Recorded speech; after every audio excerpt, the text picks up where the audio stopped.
raja. Di dalam ilmu tasawuf, seperti yang seringkali kita ungkapkan bahwa Abu Bakar Siddiq pernah mengatakan, an-nasu salasatu asnafin. Manusia itu terdiri atas 3 kelompok, 3 klasifikasi. Sinfun ya'budunallaha ala sabilir raja. Satu kelompok mereka yang menyembah Allah karena ada harapan masuk surga. Satu kelompok menyembah Allah Ta'ala karena berharap untuk masuk surga. Wasinfun ya'budunallaha ala sabilil khawf. Sekelompok pada menyembah Allah lantaran takut masuk neraka. Lantaran takut masuk neraka. Wasinfun ya'budunallaha ala sabilil hubb. Sekelompok menyembah Allah semata-mata berdasarkan cinta. Orang-orang yang menyembah Allah karena ingin masuk surga itu berarti raja. Ala sabili raja. Karena dia sangat ingin masuk surga, lalu dia beribadah begitu khusyuk sampai rukun, syarat sah, syarat wajib semua yang berkaitan surat Ab'ad, surat Hay'ah, kemudian rukun fi'li, rukun qauli, rukun qalbi itu diperhatikan. Karena dia tidak ingin kalau sholatnya itu menyebabkan dia tidak bisa masuk surga. Ini adalah orang menyembah Allah karena berharap. Ini tataran daripada masyarakat yang masih dalam kategori masyarakat awam kebanyakan. Karena dia sangat ingin masuk surga, akhirnya sangat rajin beribadah. Itu tidak dilarang, itu boleh dan tidak mengurangi keakraban kita kepada Allah. Karena yang diharapkan adalah dari Allah. Kemudian sekelompok mengabdi kepada Allah, menyembah Allah dengan betul-betul memperbaiki cara-cara syar'inya. Karena apa? Karena dia sangat takut masuk neraka. Sangat takut masuk neraka. Ini syar'inya dulu. Nah, kemudian dia sangat-sangat takut meninggalkan sholat karena dia takut dengan meninggalkan itu dia masuk neraka. Sedangkan yang ketiga adalah sekelompok menyembah Allah semata-mata karena didorong oleh rasa mahabbah, rasa cinta kepada Allah. Nah, apabila raja ini kita kembalikan dia kepada tataran tasawuf, maka raja di situ bukan hanya raja terhadap surga, tetapilah rajanya terhadap rahmat Allah, rajanya terhadap fadlullah, rajanya terhadap ridha Allah, rajanya terhadap ikramullah. Itu yang diharapkan. Sehingga raja-raja untuk mendapatkan ini itu sudah masuk pada tataran tasawuf. Begitu juga khaufnya, dia menyembah Allah karena takut kalau dia itu ditinggalkan oleh Allah, dihijab oleh Allah Subhanahu wa taala, sehingga dia tidak dapat bertemu dengan Allah, yang membuat hatinya merana, yang membuat hatinya membara, yang membuat hatinya merasa panas kalau dia tidak bertemu dengan Allah. Maka dia sholat, dia lakukan hal itu adalah karena takut kalau Allah menghijab dirinya. Allah menghijab dirinya dalam arti Allah mengusirnya daripada hadirat Allah. daripada hadirat Allah. Ini maksudnya adalah bisa saja di dalam kehidupan di dunia ini dia jauh daripada rahmat Allah. Ini yang ditakutkan. Berarti kalau raja yang pertama itu sifatnya dia berharap kepada makhluk, takutnya juga dia takut kepada makhluk. Sedangkan tataran yang kedua, rajanya kepada Allah semata-mata. Kemudian khaufnya juga khauf kepada Allah.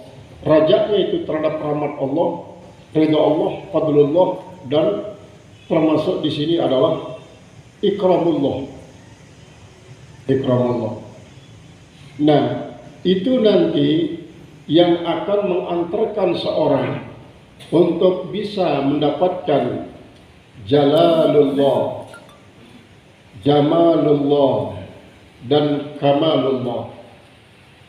Orang yang sudah meningkat rajanya itu, pertama memang rajanya secara syar'i ingin masuk surga dengan segala macam fasilitas yang menikmatkan dan membahagiakan dalam surga. Kemudian yang kedua, meningkatlah raja itu kepada apa yang ada pada diri Allah, seperti tadi itu rahmatullah, ridallah, fadlullah, dan kamalul ikramullah. Dari yang kedua ini akan meningkat. Yang diharapkan itu adalah jamalullah, berarti dia memandang dengan ainul basirah, ketampanan Allah. Jalalullah, pandang kemahagungan Allah.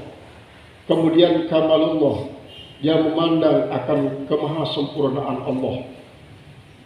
Sehingga pada saatnya akan meningkat lagi, yaitu fanaun indallah, yaitu betul-betul dia melebur di sisi Allah.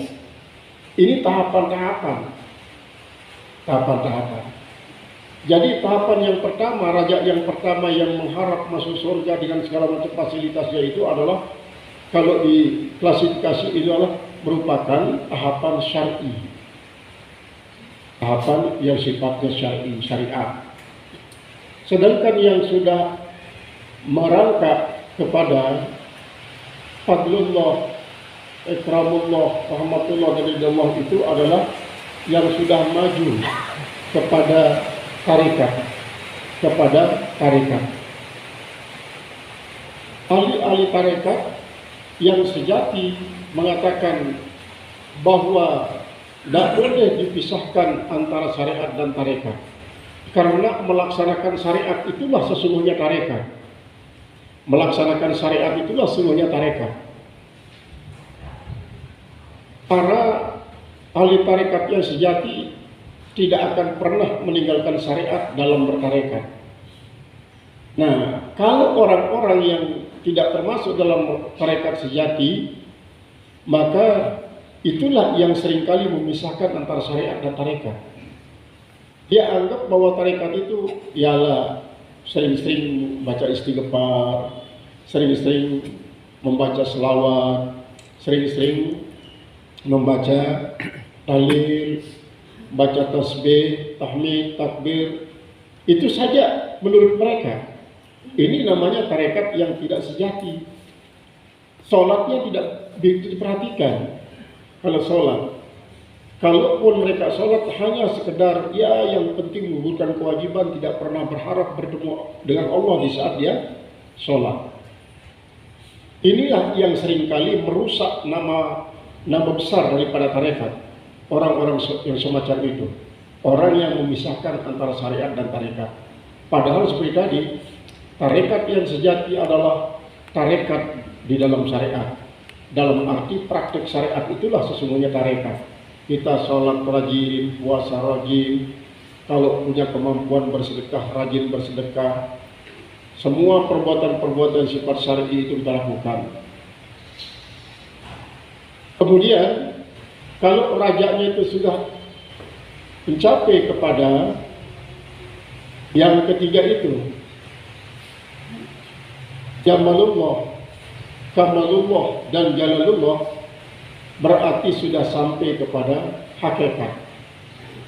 Nah, sampai kepada hakikat ini pun masih belum penghujung, belum sampai pada penghujung.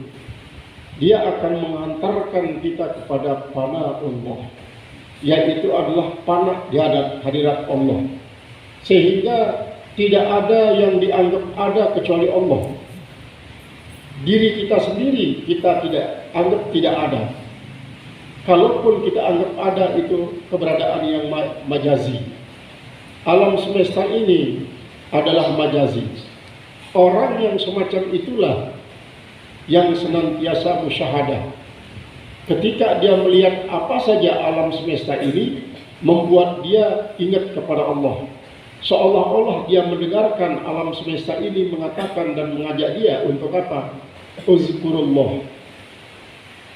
Ingat Allah. Dia melihat hujan turun semacam ini, seolah-olah hujan itu mengatakan, ya Abdillah, uzkurillah. Ketika kita merasakan sinar matahari menghangat tubuh kita, kita mengatakan bahwa sinar matahari itu pun mengatakan, ya Abdullah, uzkurillah. Ketika kita melihat atau merasakan angin bertiup kencang, kita jadikan angin itu sebagai media, sehingga seolah-olah angin itu mengatakan, ya Abdullah, uzkurillah. Apa pokoknya yang kita saksikan tidak akan pernah menghijab kita daripada ingat kepada Allah. Semua itu adalah akan membuat kita ingat kepada Allah. Orang semacam ini menganggap semua yang ada ini adalah adanya suatu yang majazi sebagai media yang mengantarkan kita untuk ingat kepada Allah Subhanahu wa taala. Nah, itulah yang bisa sampai kepada apa yang dikatakan oleh Imam Ali karamallahu wajhah, panai wa fi panai wajadtuka anta. Dalam telah binasa kebinasaanku. Telah binasa kebinasaanku. Apa yang binasa itu? Wujud yang majazi ini telah binasa. Wafi panai, dan dalam kebinasaan saya itulah wajadtuka anta, saya bertemu dengan engkau. Ini adalah tahapan-tahapan daripada raja. Yang lawannya adalah khauf. Kalau tadi yang pertama khauf anin nar wa ma fiha minal azabil alim, takut daripada azab dan apa saja yang terdapat dalam neraka itu daripada siksa yang sangat-sangat menyakitkan. Itu syar'i, masih sifat syar'i. Khauf dalam artian syar'i. Nah, khauf dalam artian syar'i ini akan mengantarkan kita kepada yang kedua, khaufu al-hijab an rahmatillah, an ridallah, an karamillah, an fadlillah, yaitu takut terhijab daripada rahmat Allah, terhijab daripada keutamaan Allah, fadlillah, karena Allah, hijab daripada kemuliaan Allah, kemudian terhijab daripada fadlullah. Jadi hijab an rahmatillah, hijab an ridallah, hijab an fadlillah, dan hijab an kamalillah. Dan yang ini juga akan mengantarkan kita kepada hijab an hubbillah, yaitu terhijab daripada cinta Allah. Terhijab daripada cinta Allah ini adalah terhijab daripada zatullah.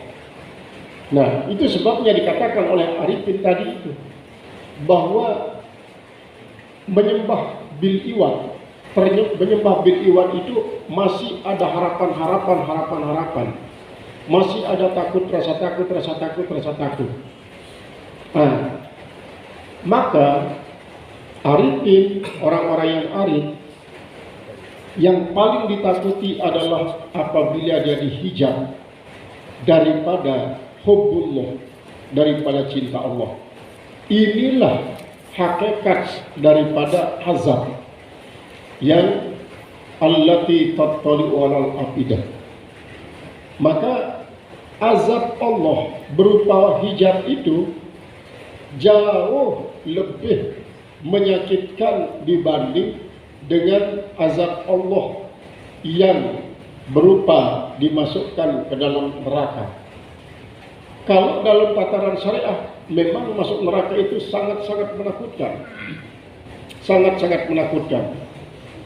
Tetapi kalau sudah sampai kepada maqam hakikat, maka dia tidak merasa takut terhadap azab neraka. Sampai Rabi'ah Adawiyah mengatakan, angsalkan bersama engkau ya Allah, di dalam neraka pun aku mau. Angsalkan bersama engkau ya Allah, di dalam neraka pun aku mau. Karena apa? Karena yang ditakuti oleh Rabi'ah adalah berpisah dengan Allah. Itu sebabnya beliau mengatakan, hamba ini beribadah bukan karena ingin masuk surga, bukan juga karena takut masuk neraka. Tetapi hamba ini beribadah hanya karena cinta kepada engkau ya Allah. Kalau hamba ini engkau nilai beribadah semata-mata karena cinta kepada engkau ya Allah, tampakkan wajahmu satu kali saja di hadapanku. Setelah itu bagaimana saja nanti, kata daripada Rabi'ah Adawiyah. Nah, inilah sebabnya ketika orang yang sedang tidak bisa membolak-balikkan perasaan sakit di dalam hatinya, apapun namanya, dia tidak takut mati. Itu sebabnya karena hatinya yang tersiksa, mereka kadang-kadang ingin mengakhiri tersiksanya hati itu dengan cara membunuh diri. Membunuh diri kadang-kadang dengan menggantung diri. Ini yang banyak, menggantung diri. Rasa takutnya di dalam hati itu menyebabkan dia merasakan bahwa penjara tidak ada artinya. Mati pun saya mau, yang penting berakhir penyakit hati ini. Perasaan takut itu, akhirnya mereka gantung diri. Kadang-kadang minum racun. Kenapa? Karena dia tidak mampu menahan segala rasa gelisah, susah, kecewa, dan segala macam dari bahaya siksa-siksa hati. Akhirnya mereka tidak takut. Ada yang membunuh diri dengan cara mengeluarkan darahnya, di mana ini pergelangan tangannya dikerap sampai keluar darahnya.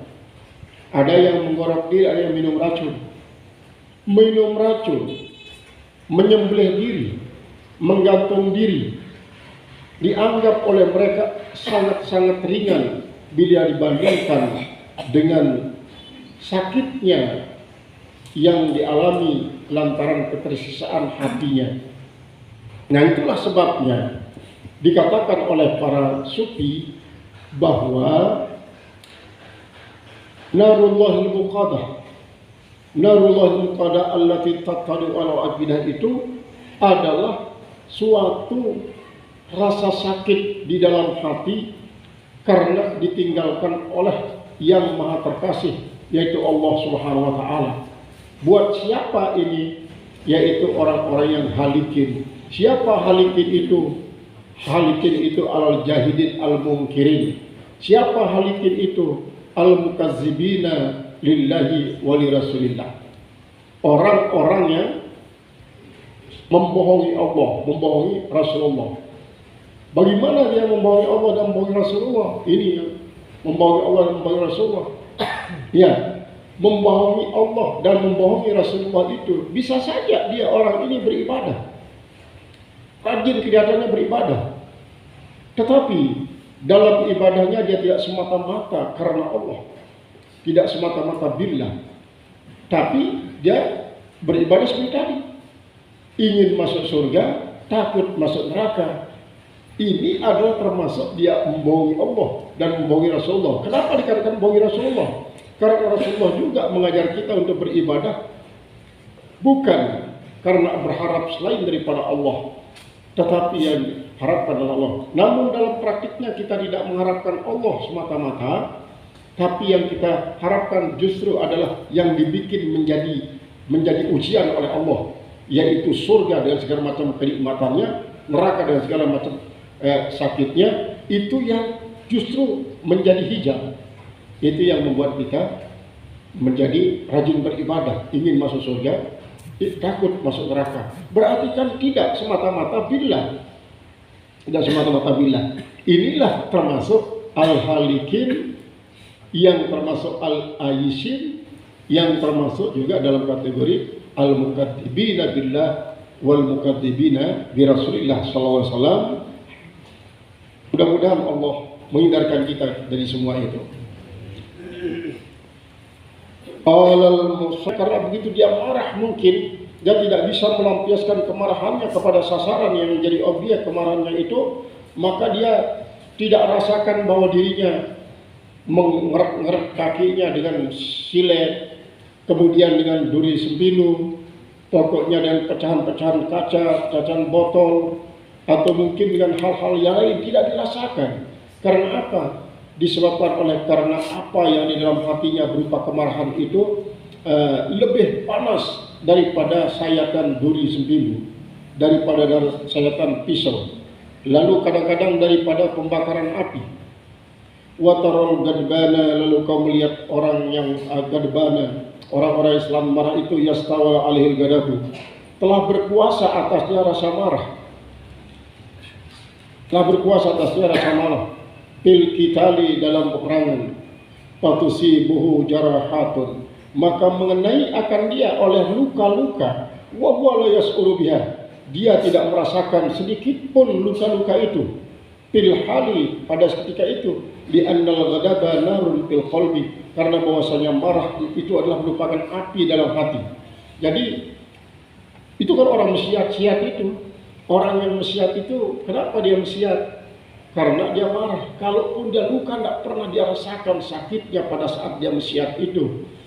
Karena apa? Apalagi kalau sudah kena, dia terluka, semakin menjadi-jadi marahnya, semakin menjadi-jadi emosinya, semakin bertambah parah lukanya, semakin marah hatinya, semakin dia tidak rasakan luka-luka itu. Karena sakit hatinya yang ditaklukkanlah, diatasi, diungguli oleh lawannya. Maka dia terus walaupun sampai luka ribuan tusukan pedang, dia tidak rasakan. Karena di sini harga dirinya itu lebih jauh, lebih berharga. Kemudian rasa marahnya ini mendominasi segumpal jantungnya, sehingga dia ingin membunuh. Nah, dasar inilah Rasulullah SAW mengatakan, idzal taqal muslimani bisayfihima fal qatil wal maqtul finnar. Ini kata-kata nar, apakah yang maksud nar yang sabah itu yang 7 atau narun fi qalbihi? Idzal taqal muslimani bisayfihima, apabila bertemu dua orang muslim dengan pedang mereka masing-masing, fal qatilu wal maqtulu finnar, maka yang terbunuh dan yang membunuh sama-sama finnar, di dalam neraka. Kata-kata finnar, di dalam neraka, itu tidak mengatakan duhulun nar, masuk dalam neraka. Bukankah kata-kata finnar itu kalau menurut ilmu balaghah majaz mursal min itlaqi ma kana wa itlaqi ma yakun wa iradatu makani, yaitu dalam neraka yang dimaksudkan, disebutkan, tetapi masuknya itu yang dimaksudkan, masuk neraka. Seandainya kita bilang begitu, ya bisa berarti demikian. Tetapi yang sangat-sangat pasti adalah kedua-duanya sudah dimasuki oleh api dendam, api amarah di dalam hatinya. Kenapa? Karena kedua-duanya ingin memusnahkan lawannya. Maka ketika sahabat, wa ammal qatilu famaklumun indana ya Rasulullah, adapun kalau orang yang membunuh itu masuk neraka, itu sudah maklum di sisi kami ya Rasulullah. Fama balul maktuli, maka bagaimana kelakuan orang yang terbunuh? Kalau yang terbunuh juga masuk neraka. Lalu Rasulullah mengatakan apa? Baik yang terbunuh, fal maqtulu wal qatilu kilahuma yahrisani ala qatli sahibi. Dua-duanya sangat berkeinginan untuk membunuh lawannya. Cuma karena tidak punya kesempatan untuk membinasakan lawannya, maka ternyata dia duluan yang binasa. Tetapi di dalam hatinya ada keinginan untuk saling membinasakan. Bahkan dia yang lebih ingin terpenuhi hatinya, yang terbunuh ini lebih ingin membunuh akan orang yang membunuh dirinya. Karena begini, boleh jadi yang terbunuh itu yang membunuh ini tidak terlalu tidak terlalu ingin untuk membunuh lawannya. Dia tenang, tidak emosi. Sedangkan yang terbunuh ini boleh jadi dia terbunuh, dia mati bukan semata-mata karena tusukan pedang, tapi karena dia tidak bisa mengendalikan senar jantungnya yang begitu keras detakannya. Akhirnya senar jantungnya jantungnya itu menjadi macet. Itu yang akan dia mati karena terlalu besar rasa marahnya. Sementara yang membunuh ini kadang-kadang dia sedang tenang, sehingga kelihatan tidak ada lukanya dia. Karena setiap tusukan, setiap tebasan, pokoknya dia bisa hindari karena dia tenang. Sementara yang terbunuh ini dia membabi buta. Dia tidak bisa mengendalikan emosinya. Terbunuhlah dia.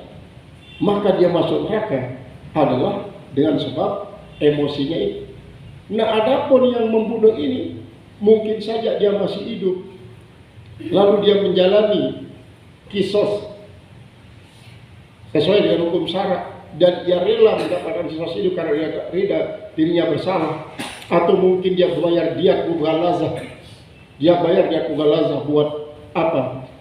Keluarga orang yang terbunuh ini dengan 100 ekor unta diserahkan sekaligus 100 ekor unta untuk menghidupi keluarganya yang masih hidup, jadi tinggalkan. Karena boleh jadi yang dibunuh ini adalah tulang punggung keluarga. Sementara dia dengan kesadarannya ini dia berikan dia mughalazah lalu dipertobat. Yang tadinya membunuh, si pembunuh tidak masuk neraka, yang terbunuh ini tak masuk neraka. Al-qatil wal maqtulu finnar itu adalah apabila yang qatil ini tidak sempat memperbaiki dirinya, tidak sempat memperbaiki hubungannya dengan keluarga yang dibunuhnya, dengan tidak menjalani syar'i, maka begitu dia justru kalau dia bangga membunuh, nah ini yang menyebabkan dia masuk neraka, bangga membunuh lawannya.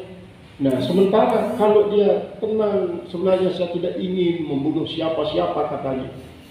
Tapi karena ini bukan tebasan pedang semata-mata yang bunuh dia, tetapi adalah karena terputus senar jantungnya, karena di saat fisiknya tidak mampu untuk mempertahankan detak jantung yang begitu keras, sebab dihimpit oleh rasa marah. Rasa marahnya itulah yang membuat dia mati. Nah, ini adalah membuktikan bahwa narullahil muqaddah itu allati tattali al-afidah jauh lebih berat dibanding dengan api.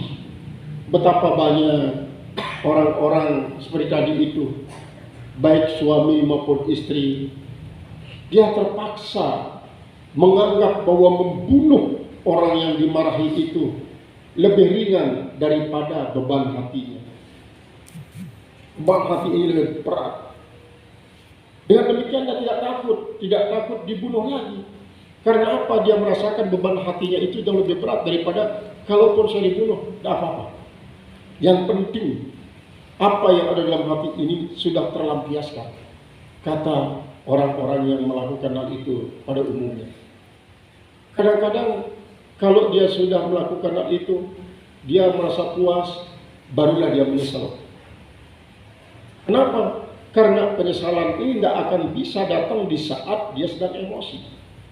Justru setelah emosinya itu terbayar, barulah nanti disusul dengan penyesalan. Ya Allah, kenapa saya membunuh orang yang selalu menjadi tulang punggung daripada keluarganya? Bagaimana sekarang dengan istrinya telantar yang sedang hamil tua, dengan anak-anaknya yang masih kecil, dengan ibu dan bapaknya yang mengendalikan hidup pada dirinya. Ini penyesalan itu bisa saja terjadi. Disebabkan karena pada saat dia dipagut oleh rasa benci di dalam hatinya, dia tidak pernah hiraukan itu semuanya. Qala Rasulullah sallallahu alaihi wasallam, al-ghadab, yang namanya marah itu apa? Qit'atun minan nar. Ini hadis singkat yang diriwayatkan oleh Imam Tirmidzi, termasuk hadis hasan dia ini, daripada Abi Sa'id Al-Khudri. Jadi yang namanya ghadab itu qit'atun minan nar, adalah satu percikan daripada api. Makanya beliau melanjutkan dalam hadis lain, fa idza ghadaba ar-rajulu falyatawadda fa innal ghadaba narun adkhalahu syaitan ila qalbi rajulin. Siapa saja yang marah, hendaklah dia ambil air wudu, karena bahwasanya marah itu adalah api yang dimasukkan oleh setan ke dalam hati seorang. Maka apabila dia sirami dengan air wudu, bisa saja marahnya itu akan menjadi hilang. Wahtiraqul fuadi asaddu min ihtiraqil ajsadi. Terbakarnya hati lebih menyakitkan daripada terbakarnya tubuh. Lebih menyakitkan daripada terbakarnya tubuh. Wal asyaddu yubtilul ihsasa. Sedangkan yang lebih sangat keras itu bisa membatalkan perasaan bil ada api yang lebih ringan. Kama tarahu, sebagaimana kita melihat dia. Alaisal halaku minan nari was saifi. Maka sesungguhnya kebinasaan itu bukan semata-mata dengan sebab api. Was saifi, bukan semata-mata dengan sayapan pedang. Illa min haitsu, kecuali daripada sekira-kira, innahu yufarriqu, sesungguhnya dia memisahkan, baina juz'aini yartabitu ahaduhuma bil akhar, yaitu sekira-kira dia memisahkan dua juzuk yang terikat salah satu daripada keduanya dengan yang lain. Birabitatit ta'li, yaitu dengan ikatan perjinaan, artinya jinak isah, al-mumkini fil ajsam, yang mungkin pada tubuh. Ini maksudnya begini. Ini sebagai gambaran, sebagai ilustrasi yang dipakai oleh beliau untuk memasukkan pemahaman kepada kita tentang mengapa berpisah dengan Allah itu adalah bagikan api yang sangat keras pengaruh pembakarannya di dalam hati, sehingga dikatakan narul lati tatalu al-afidah. Maka diibaratkan api ketika dia membakar tubuh. Kenapa terasa sakit? Karena pengaruh daripada api ini dua juzuk, dua unsur yang menyatu bisa terpisah, dipotong, dipisahkan oleh bakaran api itu. Begitu juga dengan sayatan ladik dan pisau, sayatan pedang, ataupun ditusuk oleh tombak, tusuk oleh panah. Kenapa? Karena ada pengaruh daripada tusukan pedang, sayatan pedang itu, pemisahan antara dua unsur yang sudah bersenyawa menjadi satu. Dua unsur ini yang sudah menyatu itu dipisah. Ini kan luka jadinya. Luka itu membuat terpisahnya kulit, bahkan daging, bahkan urat. Ini menjadi terpisah. Ya, terpisahnya jasad kita, unsur daripada jasad ini, itulah yang menyebabkan sakitnya, yaitu karena ada yang terpotong. Selama tidak ada yang terpotong, tidak akan pernah ada sakit. Selama tidak ada yang terpotong, tidak akan pernah ada terasa sakit. Orang-orang yang kebal dengan senjata tajam, 1000 kali dia dipukul dengan senjata tajam, sedikit pun tidak ada goresan. Karena tidak ada goresan, maka tidak ada rasa sakit. Lalu bagaimana kalau dia empes istilah, kalau mangga jatuh ke tanah yang padat, yang keras, dia empes itu juga ada yang terpisah itu. Mungkin tidak kelihatan di luar karena masih terbungkus kulit, tetapi sungguhnya dia terpisah ketika di dalam kulit daging ini yang terpisah. Remuk tulang misalnya, ada orang yang patah tulang, padahal bagian luarnya tidak ada yang luka, tapi tulangnya yang berpisah, yang remuk, berarti ada yang terpisah. Nah, terpisahnya inilah yang menyebabkan dia sakit. Kalau jasad, kalau jasmani terpisah satu dengan yang lainnya, menyebabkan terjadinya pengaruh sakit, maka apalagi terpisah dengan orang Allah Ta'ala yang sesungguhnya akrabu min hablil warid, yang dekat, lebih dekat dibanding dengan urat leher. Bahkan ada para sufi mengatakan bahwa dengan apa? Pengawasan? Enggak. Dengan ilmu? Enggak. Dengan apa? Dengan zat sudah katanya. Dengan zat. Nah, dalam kata-kata zat ini tidak berarti bahwa zat Allah yang ompol-ompol itu nyelit di urat leher, tetapi di situ sesungguhnya ada unsur ilahiyah, ada unsur ilahiyah di dalam ini urat leher, ada unsur ilahiyah itu, bukan semata-mata zat yang nempel keselip di urat leher, tapi ada unsur ilahiyah. Karena sesungguhnya ini kan pertama, ini analisa daripada logika para sufi. Ketika Nur Muhammad itu berasal dari Nur Allah, dari Nur Muhammad itulah tercipta alam semesta, aras, kursi, lauhul mahfuz, surga, neraka, angin dan lain sebagainya. Berarti kita juga adalah bagian daripada Nur Muhammad. Nur Muhammad itu berasal daripada Nur Allah. Berarti pada diri kita ada unsur ilahiyah. Ketika unsur ilahiyah yang ada pada diri kita ini dicabut oleh Allah Subhanahu wa taala, sehingga yang ada adalah unsur syaitaniyah, unsur jasmaniyah, unsur hayawaniyah saja yang ada pada diri kita, maka disitulah kita merasa sangat sakit. Kita lihat sinar matahari itu merupakan bagian daripada Nur Muhammad. Kemudian kita rasakan tiupan kencang daripada angin, derasnya aliran air, kemudian panasnya bakaran api. Ini semuanya adalah merupakan unsur Nur Muhammad SAW. Berarti di alam semesta ini ada unsur ilahiyah yang ada, sehingga itu bisa membuat kita menjadi ingat kepada Allah Ta'ala. Tetapi sesungguhnya dia bukan ilah, bukan Allah, bukan Allah. Nah, analisa para sufi yang filosofi ini kadang-kadang gak bisa kita ikuti jalan pikiran mereka, kecuali kalau kita coba analisa sedikit demi sedikit sambil coba berpikir, memberikan contoh-contoh bagi indikator pemikiran-pemikiran yang sistematis, kita akan bisa sampai diantarkan pada itu.